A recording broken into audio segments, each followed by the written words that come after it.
have a blast from the past from the Roaring Twenties, our special guest.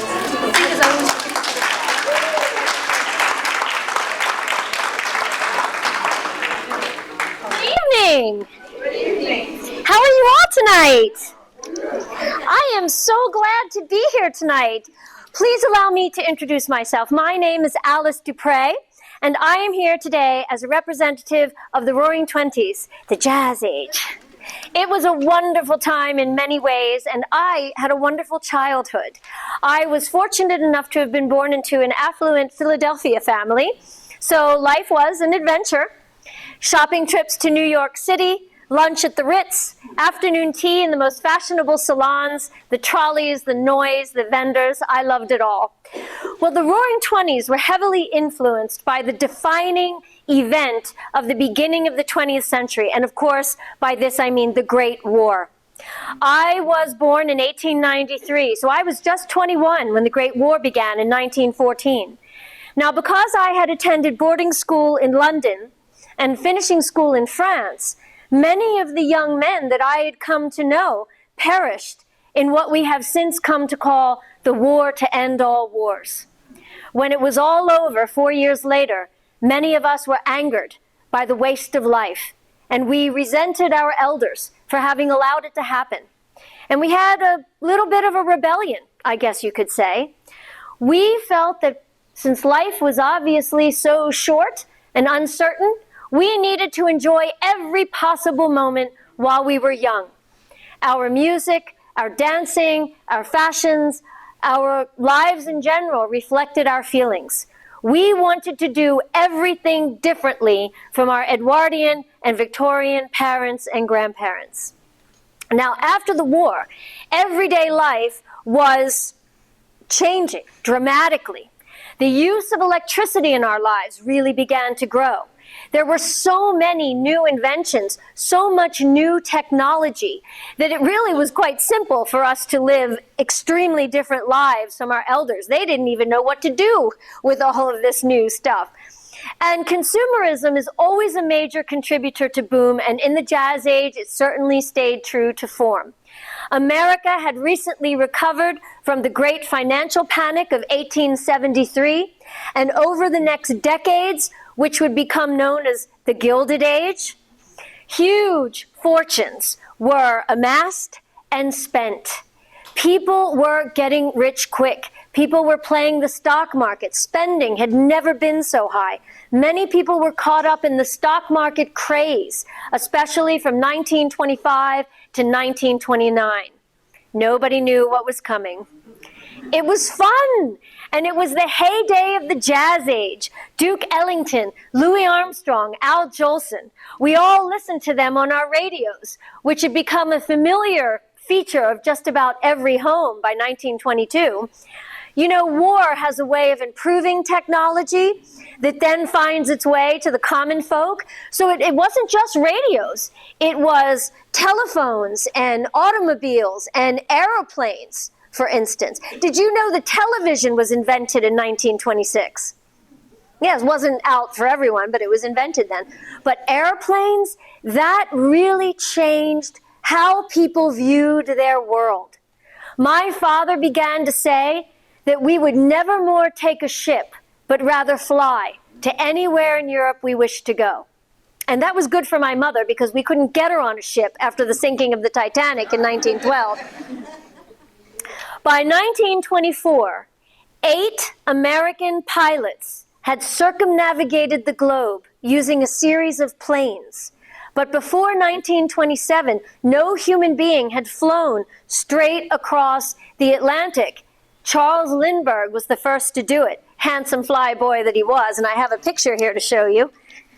Oh my goodness. Ladies, you're all just going to swoon. Yes, exactly. So, look at that man.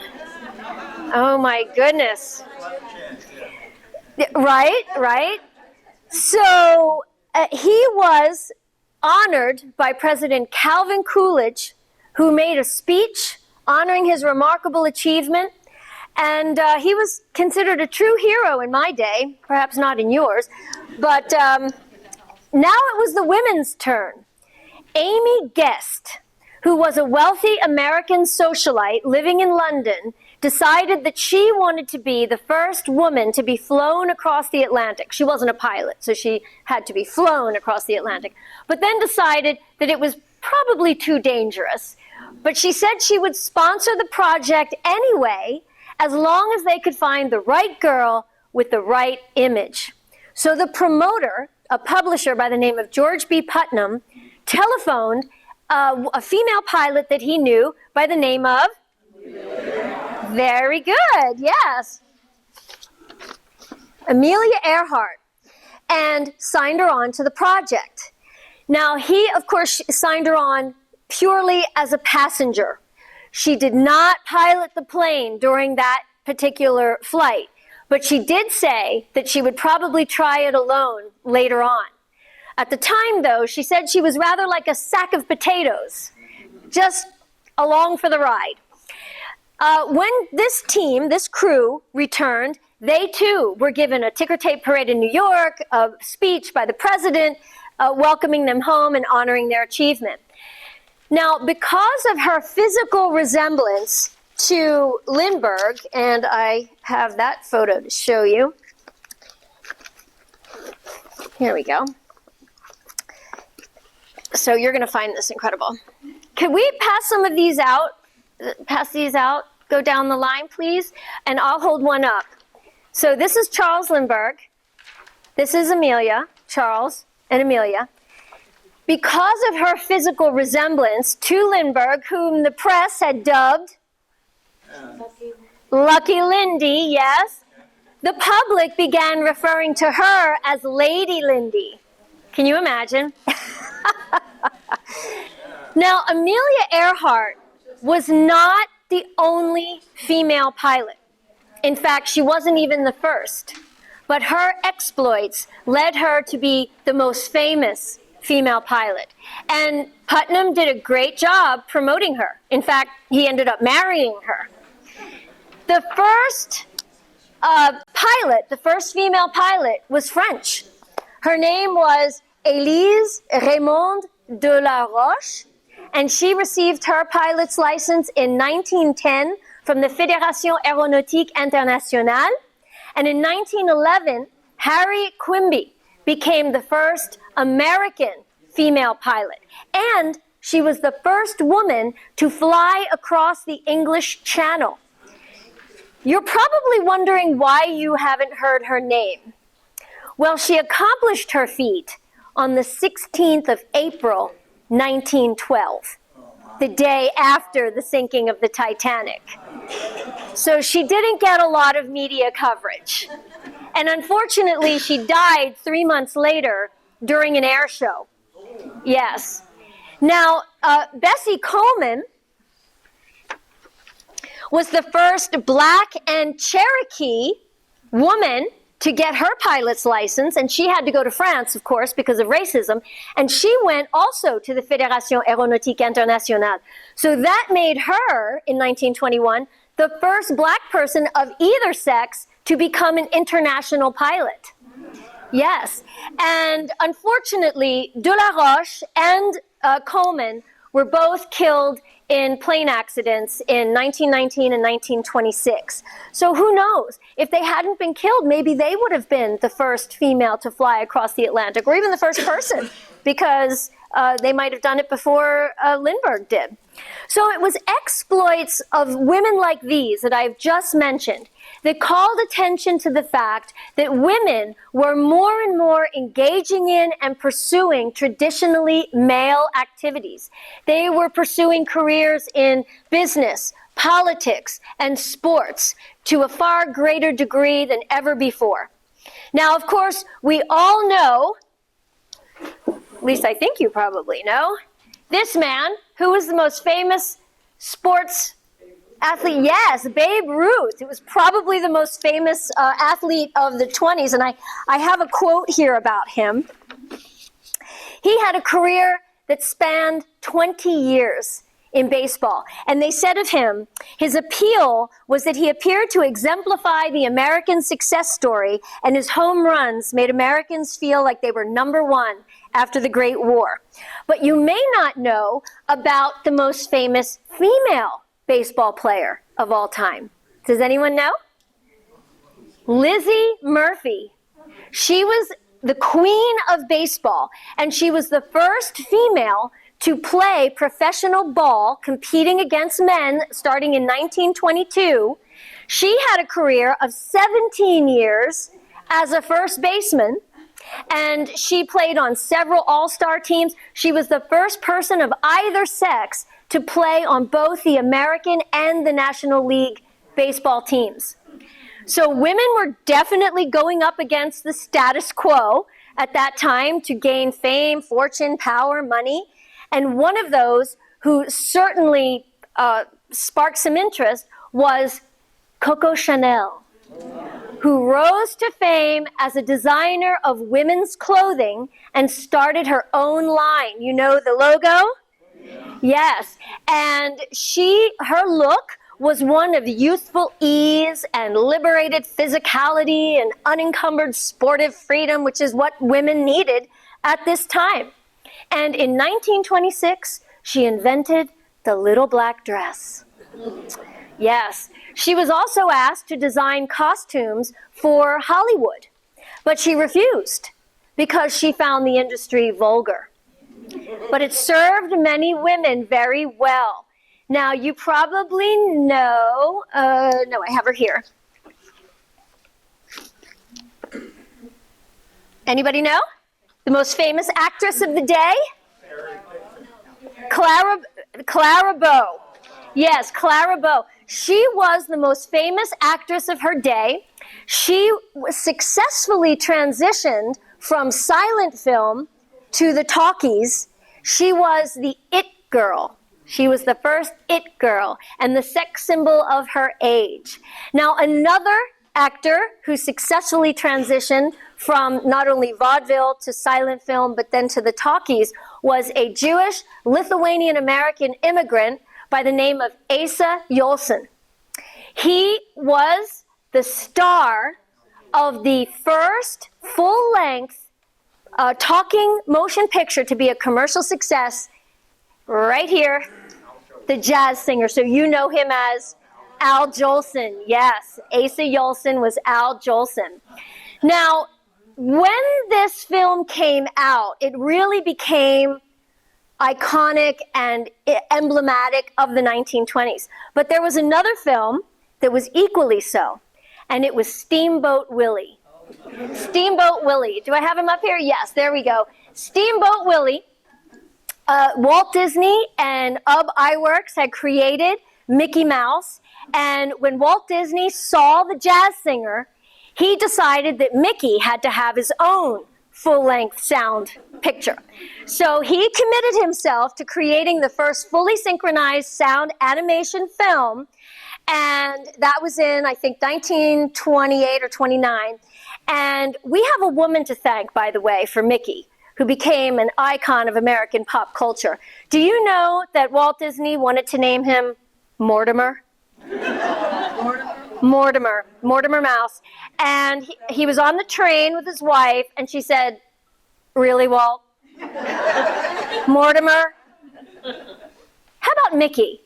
And they went with that. So anyway, another very important icon of our time was, where is she? An actress who was the darling of Paris. She had to go to Paris because of racism here. She was the star of stage, screen, singer, dancer, actress. You know her name? Josephine Baker. Yes, yes. And she was so famous.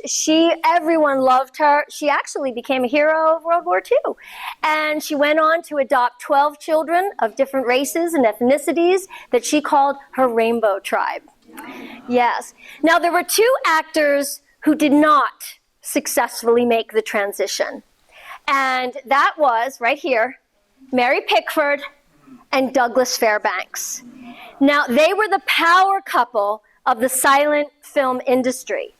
And it was okay that they ended their careers, because what they ended up doing was creating United Artists. Along with Charlie Chaplin, an English comic actor.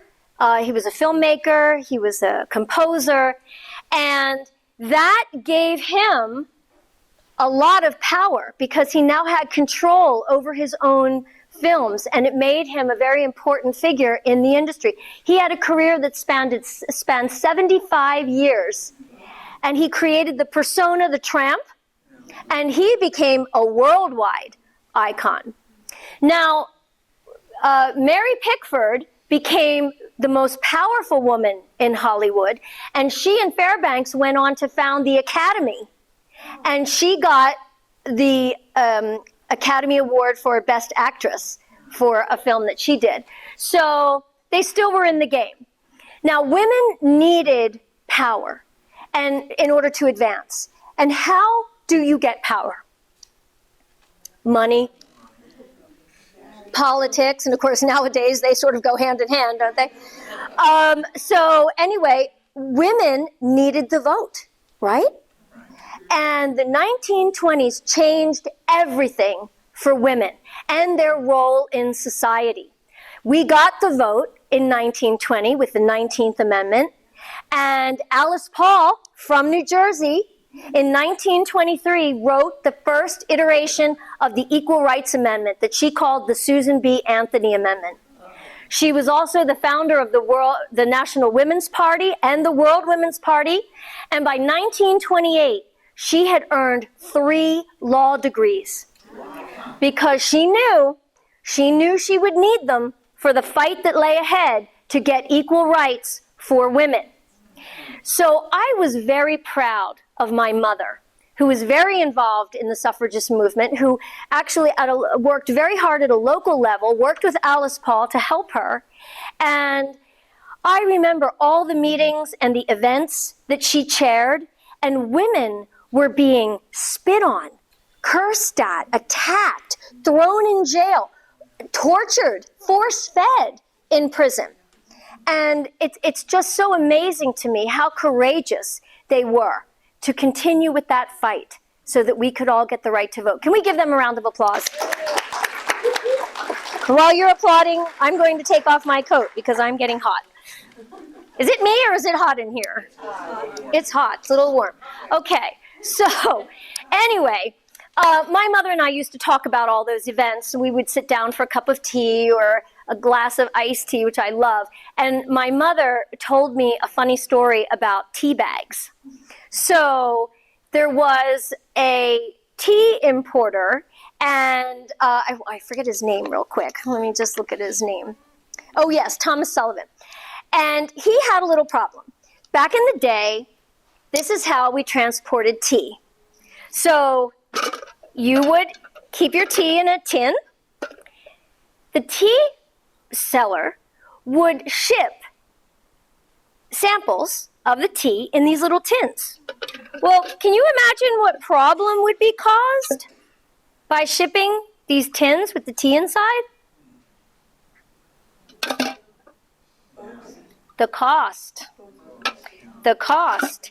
And so Thomas Sullivan came up with what he thought was an original idea to not ship the tea in those tins. He came up with little silk bags to put the tea in and send them to his clients. Well, when his clients received this, they thought, oh, well, isn't that practical? I just put it in the pot and make myself tea. So he inadvertently invented tea bags. I love that story. I just love it. There were many, many popular foods that came into being during the 1920s, and I would like to pass these out. So I'm going to mention a few. Tell me if you're surprised. Reese's Peanut Butter Cups. Wonder Bread. Hostess Cakes. Velveeta Cheese. Kool-Aid. Clarence Birdseye's Frozen Foods. canned foods.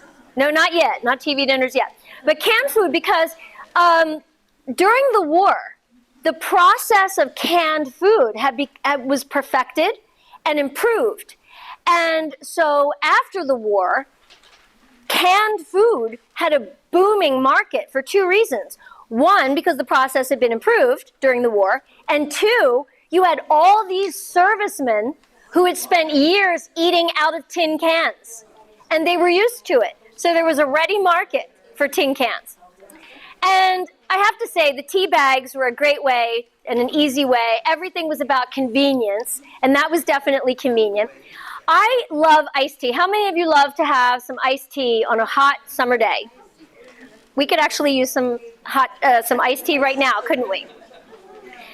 So I used to have, my friend Daisy Buchanan used to serve iced tea. The first time I had it was down south in Louisville, Kentucky, when she served it. And, oh, Daisy, what a hoot and what a story. Oh, my goodness. She was involved with Gatsby. And I'll tell you a little bit. Now, I mentioned to you that I was born into an affluent Philadelphia family and that I attended boarding and finishing school in Europe. But during the summers, I would spend those with my parents over on East Egg, where my parents had a house that had been in our family for decades. And that was where all the old money was, in East Egg. The new money was over in West Egg, yes. But all throughout the 1920s, people were giving the most extravagant parties in order to show off their wealth. Well, not my parents, but other people. So I attended many of the parties with Daisy Buchanan. Now, Daisy, before the war, had been frequenting a guy named J. Gatsby. And her parents were furious because he was not in our social set. He had no money. And then he went off to war. Daisy waited for him for a little while, but Daisy being Daisy, she got involved with Tom Buchanan. And he was of our social set, and he had a lot of money. So her parents were happy about that. And she married him. So imagine how Gatsby felt when he returned from the war to find Daisy married to somebody else. And he had become very wealthy. He had a magnificent place built over on West Egg, all for the purpose of regaining Daisy's affections. Crazy. But his parties were the most. I attended one once with my other friend, Jordan Baker. She was a golf pro, and she was mixed up in the Gatsby affair because she had been seeing, briefly, a young man who knew Gatsby. And in fact, he was a cousin of Daisy's. He was from the Midwest, a very straight-laced young man. I think his name was Nick Carraway. And he attended that party too. So anyway, the crazy thing about Gatsby's parties was that everyone there, no one seemed to know who Gatsby was. And no one knew how he had come by his wealth. But after he died, we all found out that he did make his money through bootlegging and organized crime, which is what we had all suspected, actually. So that is the other defining aspect of the 1920s, prohibition. The government had this brilliant idea to try to keep people from drinking. By passing the 18th Amendment in 1920, which was the first amendment that we had that squashed citizens' rights instead of improving them. So the government discovered that when you treat your citizens like rebellious adolescents, that's exactly how they will behave. And it was an unmitigated disaster. Bathtub gin, speakeasies proliferated. Even the swanky restaurants served hooch to the customers who could afford it. And people were making all sorts of things to drink and dying from these things. Now, speakeasy was a word that had existed since the 1800s. It was used to denote a place where you could buy alcohol illegally and that you needed to speak easy or speak softly so as not to attract the attention of the authorities. So it was just a disaster. It created such a perfect criminal climate that it allowed gangsters like Al Capone to get rich quickly and violently. So finally it was repealed in 1933, but too late for Gatsby. He was bumped off, shot by a guy named Wilson, who thought that he was having an affair with his wife and that Jay had run her over with his car. And Jordan told me that it was actually Daisy that did it, and Jay was just trying to protect her. And I heard she didn't even attend his funeral. Probably didn't want to wear black. Yes. Daisy always wore white. She loved fashion, but it always had to be white. So we probably should talk about the fashions a little bit, and I've brought some catalogs for you to take a look at. So if we could just get these started. There's two the same and one that's different. There we go. So I'll start from the top. So if you can picture our Edwardian and Victorian mothers and grandmothers, what did they do with their hair?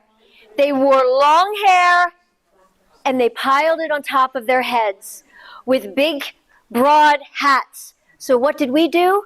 We cut all our hair off. And we wear cloche. Cloche is French for bell, and you have to have very short hair in order to wear the cloche correctly. We started wearing lots of makeup. Women were smoking in public. We like lots of long beads. We show our arms. We show our gams. We wear T-strap shoes. It's wonderful because you can really freeze you up to dance. And, oh, speaking of that, if you are lucky, you have small breasts and narrow hips because the silhouette of the day was gamine. You didn't want to see all of those curves that our mothers and grandmothers showed off with their S-curve corsets.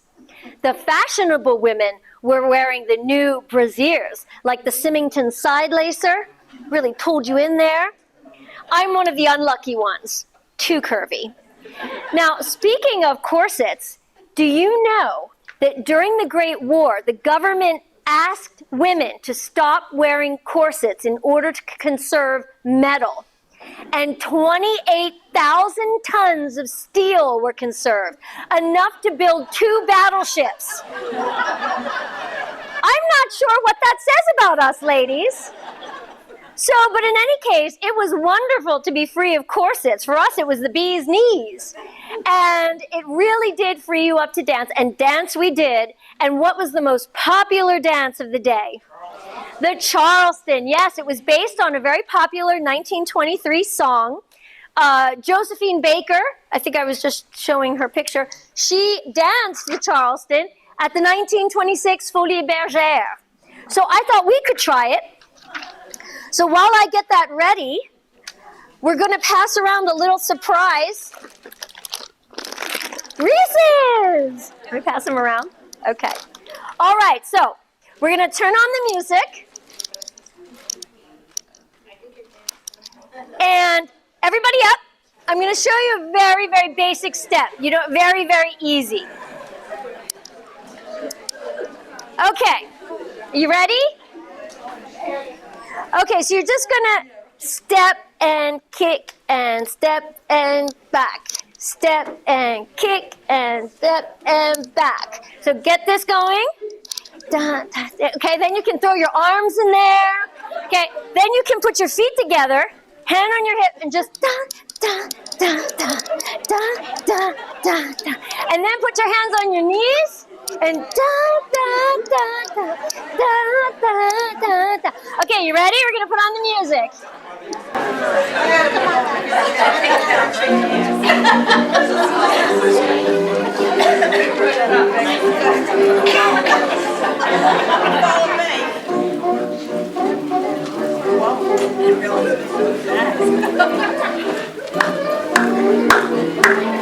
Go around.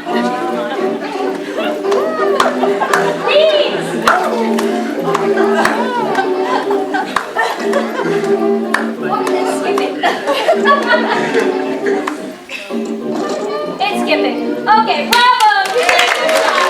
Good job. Very good, very good. So I wanted to thank all of you for coming tonight. We're going to come around with the Reese's, and you've got the catalogs going around. before I come around for pictures, is there anyone who has any questions? Yes? So you were talking about the flight across the Atlantic. How long did that take at the time? It took days, I think. I think they landed somewhere, and then, I'm not sure actually. Yes, look it up. I'm not sure how long it took, but I think he had to land somewhere because they didn't have enough gas. They didn't have enough fuel. The last place they landed was Dupuy. Yes, right? So he had to land a couple times to refuel, right? You said Lindbergh married who? No, Putnam Married, married Amelia Earhart. So he was the promoter. Okay. Yes, and he ended up marrying her. Yes, The long beans. yes. Like, was it like a rebellion from the war? No, it was just fun because they swung around when you danced. So we also had, I'm not wearing an actual flapper dress, but the flapper dresses had a lot of fringe. So that when you would turn, the fringes would do this and your beads would be flying and you're showing your legs and everybody was scandalized. It was wonderful. Any other questions? Okay, well I'm going to come around, so if anyone wants to take any pictures with the radio or with the poster, you're more than welcome to come up. If there's anything you didn't get to see, and